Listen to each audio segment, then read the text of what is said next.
Salut, bonjour, je m'appelle Elisa Vargas. Après avoir visionné les vidéos comme là en spécifique les sujets, son rapport avec les technologies, les perspectives d'Internet vis à vis du sujet en commun, il analyse les aspects positifs et négatifs. Et ensuite, j'ai gravé une vidéo sur YouTube dans lequel vous décrivez votre participation. Finalement, postez le lien vers votre participation dans ces forums. L'utilisation de la technologie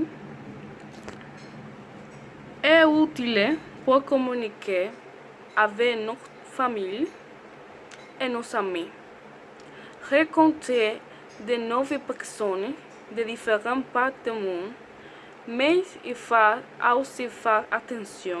Nous ne savons pas quelles sont les intentions de autres célèbres. Nous sommes sur Instagram et YouTube, Facebook. Des